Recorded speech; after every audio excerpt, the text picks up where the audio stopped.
Cook's challenge now before the break. Brian Turner and Gino DeCampo had just 5 minutes to serve up a show-stopping supper for celebrity judge Shane Lynch here.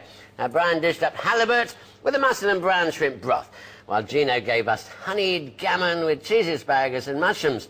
OK, it's decision time. Shane, I'm going to need a verdict off you, please. Right. The fish was delicious fish, but I found the broth a bit too dishwatery. Straight. The gammon, I'm not a big lover of gammon, but I actually, the sauce and the mushrooms and the asparagus were delicious. So I think I'm going to have to go with Gino. It's Gino.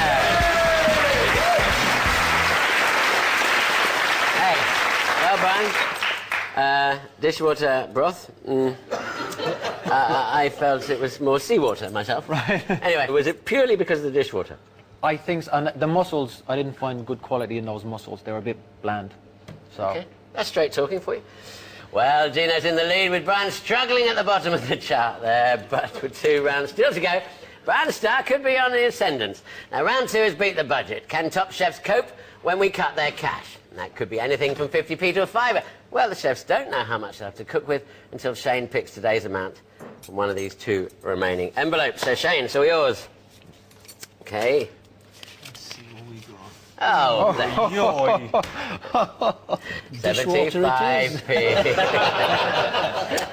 Well said. So they've got 75p to spend, not forgetting a little help from my store cupboard. Now, while Brian and Gino get crafty with their cash, and they're going to need to, Shane and I are going to be preparing a hearty feast over in my kitchen. So Shane does a bit of shooting and wanted to cook a classic game dish. Where did your love of shooting come from?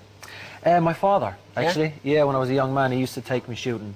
Mainly for rabbit, actually, back in the day. Plenty of rabbits in Ireland, so absolutely. A rabbit stew all around. Well, we're going to do you a pot roast pheasant. Okay. And what we're going to do is literally just give that a little bit of salt and a little bit of pepper. And then we're just going to bush some butter in a pan here and just brown that bird all over. Just brown it all over. This is a very important part of it because you're getting some lovely caramel in there, lovely caramelised flavours. If you were just to bung it in the pot with the vegetables, it would just end up being a boiled bird, which is fine. In here, now, I have to point out, we have got some celery in there, but I'm going to convince you that's fine because you talked about not liking celery. But it's great for the flavour. You're not going to eat it because we're going to pass it out. Right. But I've got bacon, celery, onions, carrot.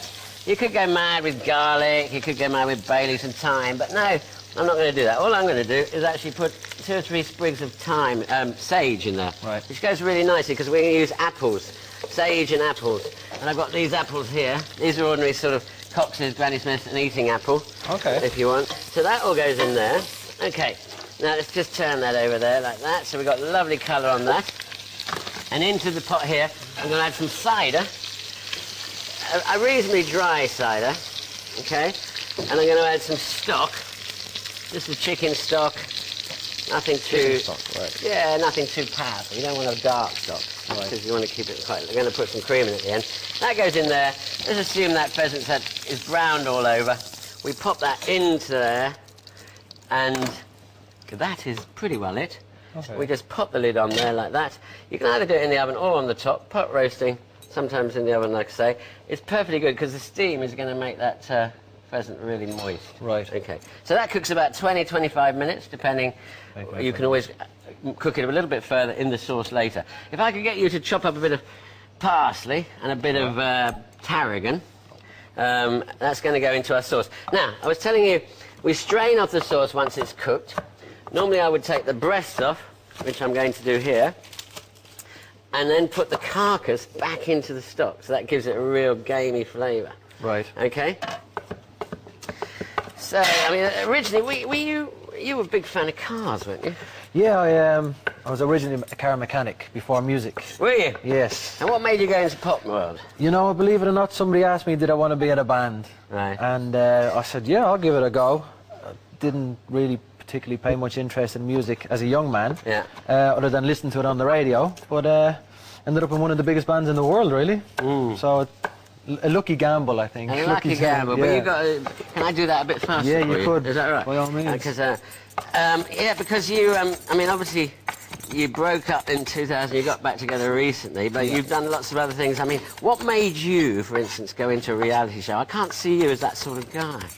I think I enjoy a challenge, to be honest. And I love knowledge, I love the opportunity. I love the fact that, you know, I was a car mechanic and I got a lucky break. So far from being offered a TV show, would I turn it down? It's an amazing, it's almost an honour to offer such things. So I take it as it comes, really. That's good. Now I'm taking off the legs. See, it's quite pink round the bone, but that most people who love game like it a little bit pink. Okay. Okay? You don't have to. To eat it pink. It's okay to eat pink, yeah. We're going to just take that off. Now, the drumstick is where it runs about. It's obviously a game bird. Pretty useless as far as eating quality goes. So that would go back into the pot with the carcass. We take both breasts off, both thighs, chop up the carcass, put it back in there, and get a bit more sauce, a bit more beautiful sort of flavour into there. Now, what I'm going to do now is actually get you to whisk a couple of egg yolks with a little bit of cream, like that, a little bit of salt, and a little bit of pepper. I'm going to put some peas. This is my reduced stock now. So we've taken out all the vegetables, we've cooked it down. When you've got vegetables in there, only let it simmer. Once you've taken everything out, you can boil it really fast. Okay. That's the way of keeping it a clearer sauce. Let's get that going there. And then we're going to stir this in. Thanks. And now here we've got eggs in. An old-fashioned way of doing sauces. It thickens, so you've got to think you might be making a custard. If you left the custard on the heat, it would separate and become scrambled eggs. So you've really got to be aware a little bit. Only add this right at the last minute till it's just starting to coat the back of a spoon. And that's like that. Now we can start plating up. So, okay, give it that. And a little bit of thigh. If you want, I say, if you wanted a bit more cooked, just pop it back in the sauce. I'm going to add a little bit of the tarragon and a little bit of the parsley. And we're ready to go. So, let's get that beautiful rich appley sauce. I never think of put apples in something like that now. I know, apples and pheasant go really well with game. Obviously pork and everything like that. So what I've done with these apples, I've just literally fried them with a little bit of butter and a little sprinkle of caster sugar. The bacon I've cooked slowly in an oven. This is like pancetta. You could use streaky bacon if you want. I'm just going to break that over the top. So you've got these lovely crispy shards of bacon like that. Beautiful stuff. Fab. One game bird for one game man.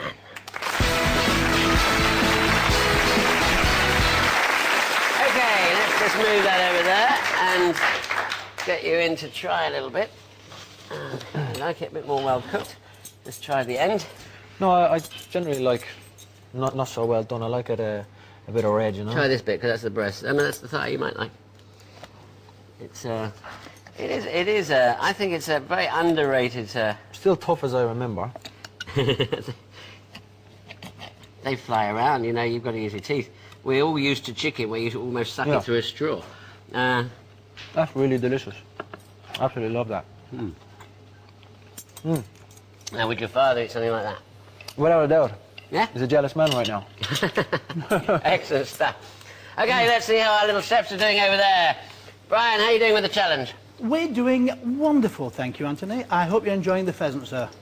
He is enjoying it. Gino? Well, I think I got the winner.